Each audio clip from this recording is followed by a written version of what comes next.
Everyone, hope आप सब लोग बढ़िया हो और अच्छा कर रहे हो। आज मैं एक और मार्केट एनालिसिस वीडियो लेके आया हूँ कमिंग वीक के लिए।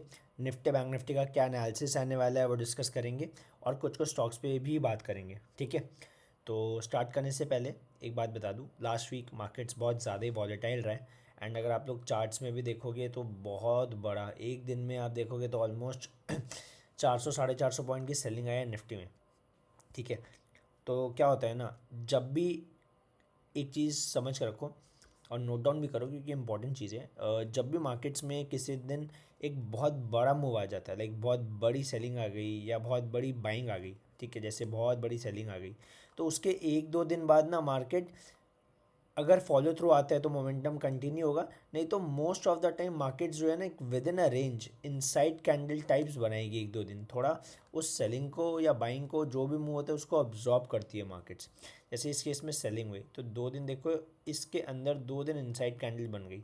तो अब अगर फॉलो थ्रू आता है तो एक कंटिन्यूएशन होगा, वरना धीरे धीरे इधर बेस बन के ऊपर जाएगा। जो भी होगा वो हम लोग डिस्कस करेंगे, बट लगातार मार्केट एक डायरेक्शन में नहीं गिर सकती या नहीं बढ़ सकती। आपको बीच में पुल बैक्स या रिट्रेसमेंट्स आने ज़रूरी है।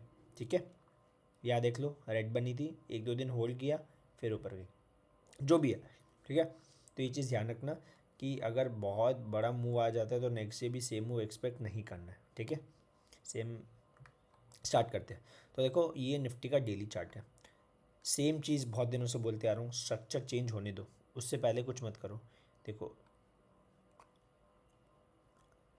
अब आप लोगों को लगे स्ट्रक्चर तो चेंज हो गया, कहा हुआ लो हाई, लो हाई, लो हाई। जो मेरे चैनल पे फर्स्ट टाइम आ रहा है प्लीज़ चैनल को सब्सक्राइब कर दो। वीकली वीडियोस लाता हूँ, शॉर्ट्स भी अपलोड कर रहा हूँ नई नई चीज़ों पे, ताकि आप लोगों को समझ में आए। अभी रिसेंटली टैक्स रिलेटेड कोई चीज़ पे किया हो तो जाके चेक करो, क्लैरिटी मिलेगी। ठीक है, इधर उधर की बातें हम नहीं करते। तो देखो ये हाई, अब ये लो। अब ये लो लास्ट ये था, तो ये लो जब तक ब्रेक नहीं होगा, समझो मेरी बात, ये लो जब तक ब्रेक नहीं होगा और एक लोअर हाई नहीं मिलता तो शॉर्टिंग इधर की इधर हम लोग को मिलेगी। अगर ये ब्रेक होकर रीटेस्ट पे आएगा, मैं ब्रेक डाउन पे शॉर्ट करना प्रेफर नहीं करूँगा, मैं रीजंस बताऊँगा सब कुछ, समझो। तो अभी भी स्ट्रक्चर चेंज नहीं हुआ, ये लो अभी तक टेस्ट नहीं हुआ, ऑलमोस्ट आ ही गया, ऐसा नहीं आया। तो मैंने क्या किया, सारे लोज मार्क कर लिए, एक, दो, तीन। ठीक है, अब ये क्या लेवल है जो मैंने मार्क किया है। अगर आप ये देखोगे, मैं एक बार टाइम फ्रेम अब छोटा करता हूँ, एक ट्रेंड लाइन जा रही है, मैं टाइम फ्रेम छोटा किया। छोटे टाइम फ्रेम पे आप नोटिस करोगे ये जो लेवल है ना, ये जो लेवल है, ये बीच में एक सपोर्ट आता है। तो मैं क्या करूँगा समझो, ये जो पूरा मूव आया, समझो ये पूरा मूव ऊपर आया, उसका मैं फिब लगा रहा हूँ एक बार कि कितना रिट्रेसमेंट हो चुका है, कितना हो सकता है, तो ज़्यादा क्लैरिटी आएगी पूरे मूव का। आप समझना, मैंने फिब लगा दिया। अब आप नोटिस करो ये जो मैंने रेक्टेंगल बनाया है, इस रेक्टेंगल पे मार्केट कितनी बार आई है, एक बार, दो बार, तीन बार, चार बार, अब ऑलमोस्ट पांच बार। क्यों ये इंपॉर्टेंट है, क्योंकि ये पूरे मूव का 50% है। मैं एरिया बता दे रहा हूँ, 21,830 से 850 के एरिया 50% जोन है। तो मार्केट इस जोन पे रुकती है, ऊपर जाती है, क्या करती है, ये इंपॉर्टेंट है। इसलिए मैंने आपको अभी क्या बोला कि थोड़ा सा पहले से पलट गई ट्रेंड लाइन को फॉलो करते हुए, नहीं तो यहाँ तक तो आ जाती सेम लोस तक, राइट। तो ये एक लेवल हो गया। इसके बाद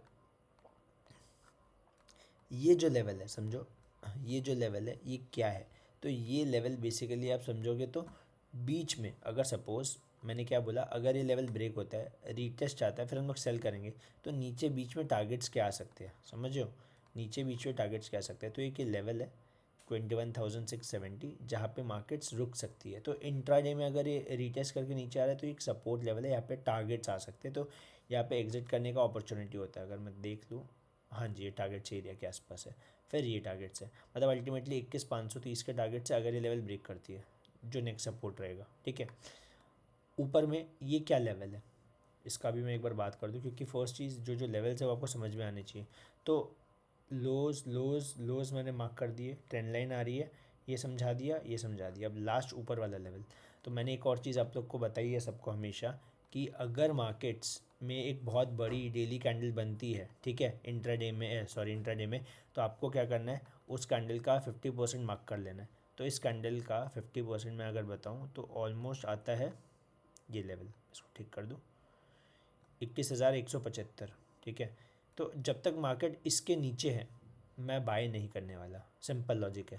50% के ऊपर जाएगी तो मैं प्लान करूँगा कि मेरे को बाय करना है क्या करना है। तो जब तक ये लेवल ब्रेक नहीं होता तो मैं लॉन्ग प्लान नहीं करूँगा। अगर मेरे को ऐसे मूव मिलता है लॉन्ग करने का फिर मैं लॉन्ग जाऊँगा यहाँ पे, लेकिन ब्रेकआउट पे या यहाँ पे लॉन्ग मेरे को ठीक नहीं लगता क्योंकि स्ट्रक्चर अभी नीचे का है राइट, शॉर्ट टर्म में। तो अब प्लान ऑफ एक्शन क्या है, होप लेवल समझ में आ गए हो। इंट्राडे में शॉर्ट टर्म में सेलिंग आ रही है but overall major structure break होगा आपका 21,850 के नीचे पकड़ लो, ठीक है। तो अपने को क्या करना है समझो, मार्केट्स कहाँ खुलती है, क्या कर सकते हैं। अगर मार्केट्स एकदम सिंपल रखूँगा, कॉम्प्लिकेटेड नहीं करना, ठीक है। अगर हम लोग गैप अप खुलते हैं, इधर किधर गैप अप खुलते हैं, फॉर एग्जांपल जो भी लेवल है 22,100, 22,050 से लेकर 22,100 के बीच, इस लेवल के आसपास गैप अप खुलते हैं या कुछ भी, तो ऑब्वियस है लास्ट में सेलिंग में बंद हुई है मार्केट, तो सेलिंग प्रेशर आ जाएगा। फिर देखना है इस ट्रेंड लाइन पे क्या करता है क्या करता है। हो सकता है सपोर्ट लेके ऊपर जाए, मतलब ये जो एरिया है ना ये वॉलेटाइल है, इधर पे कुछ प्लान मत करो, सबसे बढ़िया मेरी मानो तो, ठीक है। इसके बाद अगर ये लेवल ब्रेक होता है ऊपर की तरफ, ये अगर लेवल ऊपर की तरफ ब्रेक होता है तो आपको देखना है कि ये कितना ऊपर जा रहा है, क्योंकि 22,175 180 लेवल्स बहुत इंपॉर्टेंट है। अगर बुल्स को डिफेंड करना है तो इसके ऊपर क्लोजिंग देनी पड़ेगी। तो अगर ये लेवल ब्रेक करके ये रीटच मिल जाता है 180 200 के आसपास, तो इधर लॉन्ग करना अच्छा रहेगा। तो ये टारगेट्स आ सकते हैं। अगर इसको ब्रेक करके समझो, ये लेवल ब्रेक करके रीटेस्ट किया, होल्ड किया, ब्रेक करके निकल जाए तब चेज मत करो, रिस्क अच्छा नहीं है। रीटेस्ट में एंट्री मिलती है लॉन्ग की तो ही लॉन्ग करो, लॉन्ग इस केस में करना है। दूसरा चीज़, इसके बीच में मैं कुछ नहीं करूँगा। अगर ये लेवल टूट जाता है, मतलब फ्लैट खुल के गैप अप खुल के फिर रिजेक्शन मिल के ये लेवल टूटता है, तो आपको क्या करना है, इस लेवल तक के टारगेट से आप प्लान कर सकते हो। अगर ये ट्रेंड लाइन ब्रेक होती है तो सेलिंग इस लेवल तक आ सकती है, 22,850-60 लास्ट टाइम जहाँ तक आया था, इतना सेलिंग बन सकता है, ठीक है। बट व्हाट इफ अगर बहुत बड़ा गैप डाउन खुल जाए, gap down in the sense इधर इधर, तो आपके पास सेलिंग का मौका नहीं रहेगा। आपको वेट करना है कि ये लेवल क्या करता है। अगर ये लेवल पे आके सपोर्ट लेता है तो हो सकता है ऊपर आए, फिर टाइम पास करे, फिर जब ये ब्रेक करके रीटेस्ट करेगा, रीटेस्ट कोई रिजेक्शन साइन दिखाएगा, फिर सेल करना। ब्रेकआउट और ब्रेकडाउन पे मैं एडवाइस नहीं करता सेल करना या बाई करना। बेटर है ब्रेकआउट हो तो रीटेस्ट, ब्रेकडाउन हो तो रीटेस्ट, वो करना ज़्यादा एक अच्छा अपॉर्चुनिटी रहेगा। आपका रिस्क रिवॉर्ड अच्छा बैठेगा। बहुत बार हो सकता है कि मूव आ जाए, मिस हो जाए, बट आई प्रेफर कि रिस्क तभी लो जब आपको श्योरिटी हो, ठीक है। ये चीज़ का ध्यान रखो। एक और चीज़ क्या हो सकती है कि हो सकता है मार्केट एक और बार इस लेवल के आसपास टेस्ट करने जाए, फॉर एग्जांपल 22,150 170 के आसपास जाता है। इधर अगर रिजेक्शन मिलते हैं तो इधर भी सेल प्लान कर सकते हैं, थोड़ा सा स्टॉप लॉस ही दे देना, क्योंकि ये लेवल इंपॉर्टेंट है। तो हो सकता है बहुत बार क्या होता है ना कि 2 बार टेस्ट करके फंसा के डबल टॉप टाइप बनाया फिर नीचे गया, तो ये पॉसिबिलिटी भी है। तो मैं इस लेवल के आसपास जाने पे लॉन्ग्स तो सोचूंगा नहीं, मैं सोचूंगा ब्रेकआउट आ जाए, रीटेस्ट करे, फिर प्लान करते हैं छोटा स्टॉप लॉस के साथ। बट अगर यहाँ पे रिजेक्शन वापस देखा है तो आप सेम दोस्त तक या इन सब लेवल से प्लान कर सकते हो, तो एक ट्रेड बन सकता है। और अगर नीचे टूटा तो ये पहला टारगेट 21,500 नेक्स्ट टारगेट, यहाँ पे थोड़ा हॉल्ट हो जाना चाहिए, क्योंकि ये लेवल इंपॉर्टेंट क्यों है, पूरा मूव का भी जो मैंने फिर बताया था। तो ये जो लेवल है ये 61 और 78 के बीच का है, तो थोड़ा बहुत इधर पे 2 बार बाइंग भी आई है, तो हो सकता है एक बार बाइंग है फिर गिरना हो, गिरेगा। तो स्ट्रक्चर चेंज होने दो, पहले 21,830 शूटने दो, नीचे के लिए अगर प्लान कर रहे हो या फिर इस लेवल पे सेलिंग मिले तो करो लॉन्ग, ब्रेकआउट के बाद रीटेस्ट। मैं इधर पे लॉन्ग नहीं करूँगा। अगर मार्केट्स, बहुत लोग बोलेंगे ना कि इधर आएगी लॉन्ग कर लो, हायर लो बना रहा है, नहीं मैं इंटरेस्टेड नहीं हूँ, मैं यहाँ पे इंटरेस्टेड अभी नहीं हूँ, ठीक है। क्योंकि ये ट्रेंड लाइन पूरी फॉलो करके नहीं आ रही है, देख रहे हो थोड़ा ऊपर है फिर ये है फिर और नीचे आ गई। अगर ट्रेंड लाइन फॉलो करती, ये पूरा फॉलो करती, तो मैं मे भी इंटरेस्टेड होता, बट अभी नहीं हूँ। तो होप व्यू क्लियर हो निफ्टी में। मैं बैंक निफ्टी में आ जाता हूँ। बैंक निफ्टी, तो बैंक निफ्टी में भी देखो सेम चीज़ है, मैं समझा दे रहा हूँ, होप निफ्टी क्लियर हो। बैंक निफ्टी में इतना सेल ऑफ नहीं आया था जितना निफ्टी में है, बल्कि बैंक निफ्टी थोड़ा बहुत on a positive note close हुआ है, जो कि सरप्राइजिंग है, ठीक है। तो समझो हम लोग इस ट्रेंड लाइन को फॉलो कर रहे हैं, राइट। इसमें भी सेम स्ट्रक्चर है, higher low higher low higher low, तो सेलिंग का तो कोई सोच भी नहीं सकता, हायर राइज भी है, राइट। तो अब क्या करना है, ये देखो दो ट्रेंड लाइन क्लियर है, 1 2 3। ये लेवल क्या है, ये लेवल मैंने क्या किया ना, ऊपर का जो फॉल है, ये जो पूरा फॉल है, ठीक है, इस पूरे फॉल का ये 50% मैंने मार्क कर लिया, 225 का लेवल। और मार्केट इसके ऊपर जाती है तो हो सकता है कि रीटेस्ट पे फिर लॉन्ग्स करने का मौका मिल जाए, बट अभी वो 1000 पॉइंट दूर है तो उस पर नहीं सोचेंगे अपने। अभी जल्दबाजी में हम लोग का आसपास क्या लेवल्स है, क्या हो रहा है बैंक्स में, वो समझना इंपॉर्टेंट है। मैंने क्लियरली एक चीज़ बोली है कि पैसे स्मॉल कैप से लार्ज कैप में शिफ्ट हो रहे हैं, फंड्स आ रहे हैं, राइट।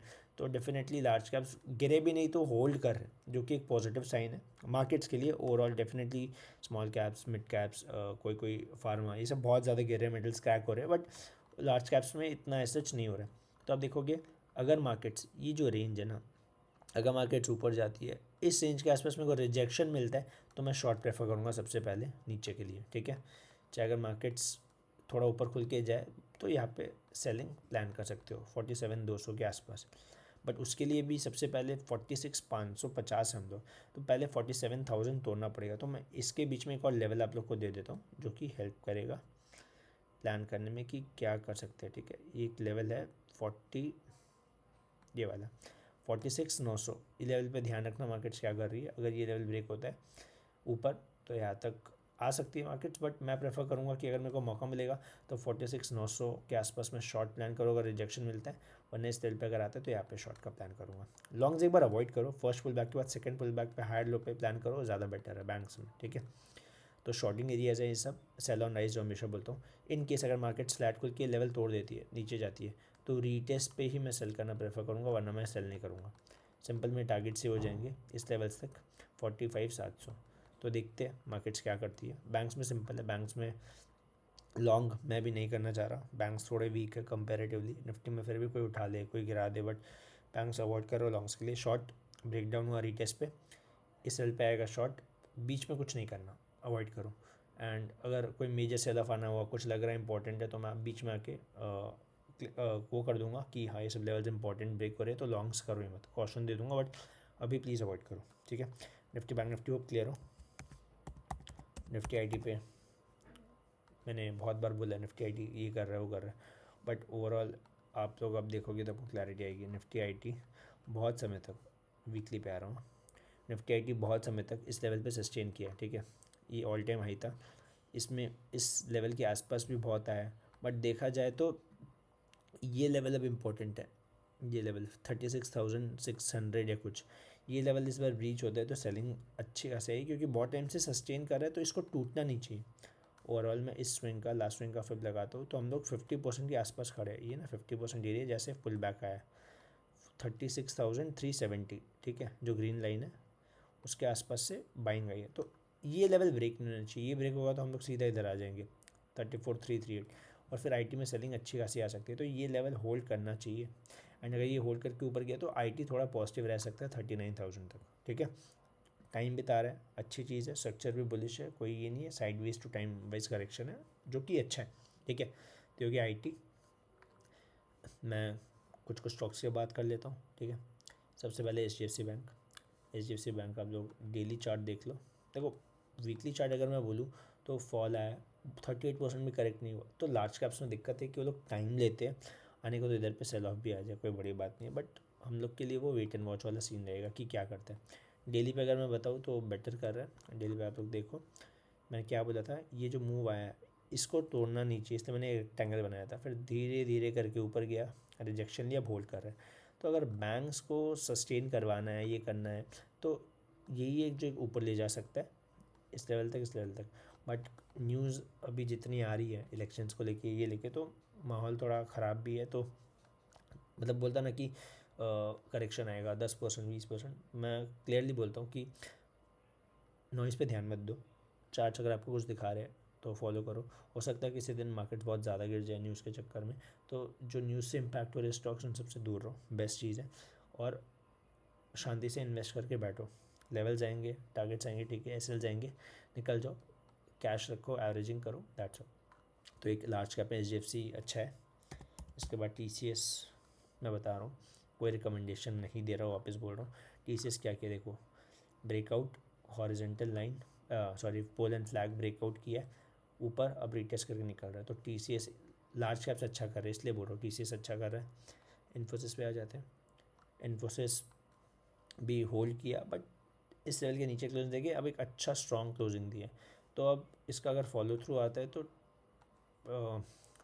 ये अच्छा कर सकता है, इसके ऊपर निकलता है तो ये अच्छा जा सकता है एक और बार इन्फोसिस। तो आईटी चांसेस है थोड़ा स्लाइटली बेटर परफॉर्म कर सकता है बैंक से, ठीक है। तो लॉन्ग्स बैंक में भी मत जाओ, मैं ये सजेस्ट करूँगा, ठीक है। इसके अलावा रिलायंस पे बात कर लेते हैं, लार्ज कैप्स में रिलायंस भी आता है, राइट। रिलायंस क्या कर रहा है, रिलायंस आप देखोगे तो अब देखो रिलायंस से क्या किया ना, ये जो लास्ट स्विंग है अभी इसका 50% पे खड़ा हुआ है, तो रिलायंस में एक अच्छा रिस्क रिवॉर्ड है यहाँ पे। मैं सोच सकता हूँ लॉन्ग जाने का, मेरी बात समझ लो ध्यान से मैं क्या बोल रहा हूँ। लास्ट में इसने, मैं अभी हटा दे रहा हूँ, ठीक है। पहले देख लो एक चीज़, ये जो स्विंग है 50% 61%, दो लेवल्स मैंने मार्क किया है, ठीक है। अब आप इधर देखोगे तो रिलायंस जब भी इधर होल्ड किया है, मूव आया, होल्ड किया, मूव आया, तो ये देखना है कि ये फेल नहीं हो यहाँ पे 75 मिनट या 1 आवर, 1 आवर भी आप ले लो, कोई दिक्कत नहीं है। 1 आवर पे इसने एक अच्छी कैंडल बनाई है, तो सिंपल है, अगर मूव स्ट्रॉन्ग है तो पहला बात तो गैप डाउन नहीं खुलना चाहिए या फ्लैट होकर नीचे नहीं जाना चाहिए। अगर ये नीचे जाता है, ये लेवल ब्रेक करता है, तो ये सीधा यहाँ तक आएगा, ये लेवल 61% है, इसके आसपास आ जाएगा। तो आपको देखना है फर्स्ट 1 आवर आपको वेट कर लेना, अगर एक बुलिश ग्रीन कैंडल बनाता है, यहाँ पे होल्ड कर जाता है ना, इस साइड पे होल्ड कर जाता है, कैंडल फॉलो थ्रू आता है, तो ये स्टॉप्स के साथ आप ऊपर का लॉन्ग प्लान कर सकते हो। रिलायंस में एक रिस्क रिवॉर्ड अच्छा होगा, निफ्टी को थोड़ा बहुत होल्ड कर सकते हैं इन सब लेवल्स तक, ठीक है। तो एक अच्छी स्विंग अपॉर्चुनिटी है, अगर नेक्स्ट डे फर्स्ट आवर की कैंडल होल्ड कर जाती है, अगर ब्रेक करके नीचे जाती है तो अवॉइड करो, सेल भी नहीं करना है। अब देखो अपने को लॉन्ग प्लान करना है, इक्विटी की बात कर रहा हूँ। एक लास्ट स्टॉक जो मेरे को थोड़ा बहुत ठीक लगा, प्लस ऐसे मार्केट के लिए भी अच्छा लग रहा है, वो है टाटा कंज्यूमर। टाटा कंज्यूमर क्या करता है देखो, इसने पोलैंड फ्लैग ब्रेकआउट दिया, सेम टीसीएस का एग्जांपल देखो, ब्रेकआउट दिया, रीटेस्ट किया, अब रीटेस्ट के बाद फॉलो थ्रू मिल रहा है, तो एक अच्छा बेट है यहाँ पे। इसके नीचे स्टॉप लगा के सेम आइस तक का तो पहले टारगेट्स कर सकते हैं यहाँ पे, अगर कल फ्लैट खोल के फॉलो थ्रू देते हैं, ठीक है। तो स्टॉक्स के डिस्कशन कर लिए, एंड एक और स्टॉक था, बहुत सारे स्टॉक्स देखो अच्छे परफॉर्म नहीं किए, ठीक है। मैं कभी नहीं बोलता कि सारे स्टॉक्स अच्छे करते हैं। लास्ट वीक शायद मैंने इसकी बात की थी, फिनोलेक्स केबल्स, ये सपोर्ट ले रहा है, सपोर्ट ले रहा है, ऊपर जा रहा है, यहाँ पे क्या हुआ देखो, इसके ऊपर गया, ये स्टॉप लॉस था, ये फेल हो गया, तो ये इंपॉर्टेंट है स्टॉप लॉस पे काटना। अगर आपने इधर स्टॉप लॉस पे काट दिया होता, आप काटते 909 पे, हम लोग 830 तक जाके आए, इतना होल्ड नहीं करना था, ये निकलना है। तो चीज़ें इसलिए समझाता हूँ, अगर व्यू फॉलो करके ट्रेड ले भी रहे हो, डिसीजन आपका है, कुछ इन्फ्लुएंस नहीं कर रहा हूँ, बस इतना बोल रहा हूँ, जो भी डिसीजन लो रिस्क मैनेज करके चलो चीज़ों में, दैट्स ऑल। और भी स्टॉक्स डिस्कस किए होंगे, टारगेट्स भी आएंगे, बहुत के स्टॉप लॉसेस भी गए होंगे, बट आप क्या ले रहे हो, आप कितना रिस्क ले रहे हो, सब आपका पर्सनल चॉइस है। तो प्लीज़ समझो, मेरा काम है कि मैं जितना चीज़ें ईजी करके सिंप्लीफाई करके अपना व्यू प्रेजेंट कर सकूँ, अपना जो मेरा व्यू रहता है वो प्रेजेंट कर सकूँ, एंड उस पर प्ले आउट करूँ, दैट्स ऑल, ठीक है। बाकी किसी को कोई डाउट है किसी चीज़ को लेके, किसी चीज़ पे वीडियोस चाहिए, कुछ भी चाहिए, प्लीज़ कमेंट सेक्शन मेरे को बताकर, आप लोग बताओगे तो मेरे को ईजी रहेगा उस चीज़ पे वीडियो बनाने में। एंड यप, अगर ये वीडियो पसंद आई हो तो चैनल को लाइक करो, सब्सक्राइब करो, एंड बेल नोटिफिकेशन ऑन कर लो, बीच बीच में वीडियोज़ या कुछ ना कुछ लाते ही रहता हूँ। एंड इस पर कोई भी डाउट हो कमेंट सेक्शन पूछ लो। सो मिलते हैं नेक्स्ट वीडियो में, अभी के लिए इतना ही।